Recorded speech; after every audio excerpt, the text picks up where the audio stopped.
മോള് UKG-യിലാണ് പഠിക്കുന്നത്.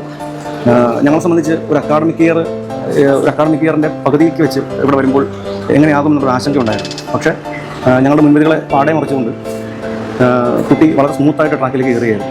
അതിന് ഞങ്ങൾ മനസ്സിലാക്കിയെടുത്തോളം ഇവിടുത്തെ അധ്യാപകർ ചെലുത്തുന്നൊരു സ്വാധീനം വളരെ ശക്തമാണ്. പ്രത്യേകിച്ച് അവരുടെ ഒരു സൗഹാർദ്ദപരമായ ഒരു അന്തരീക്ഷം, അവരുടെ കുട്ടികളുടെ കലാപരമായോ അല്ലെങ്കിൽ മറ്റ് വാസനകളെ ഇവർ പ്രോത്സാഹിപ്പിക്കുന്നതിന് ഗണ്യമായൊരു പങ്ക് വഹിക്കുന്നുണ്ട് എന്നാണ് ഞങ്ങൾ മനസ്സിലാക്കുന്നത്. It's been 3 years our journey with Jyoti Niwas Public School. Coordination of the teachers, their support, the way of teaching and their consideration. Apart from all of this, there a motherly approach to all the kids individually. ടീച്ചേഴ്സിൻ്റെയും non teaching staffs, അവരുടെ aunties എല്ലാവരുടെയും പരിഗണനയും അവരുടെ working strategies ഒക്കെ വളരെ appreciable ആയിട്ടുള്ള ഒരു ഫാക്ടറാണ്. അതേപോലെ തന്നെ ഇവിടുത്തെ curriculum strategies, non curriculum strategies, കുട്ടികൾക്ക് അവരുടെ ഇൻട്രസ്റ്റിനനുസരിച്ച് സ്പോർട്സ് ആൻഡ് ആർട്സ് ഐറ്റംസിൽ കോച്ചിങ് കൊടുക്കുന്ന പ്രോഗ്രാംസ് എല്ലാം വളരെ അപ്രീഷ്യബിൾ ആയിട്ടുള്ള ഒരു ഫാക്ടേഴ്സ് തന്നെയാണ്.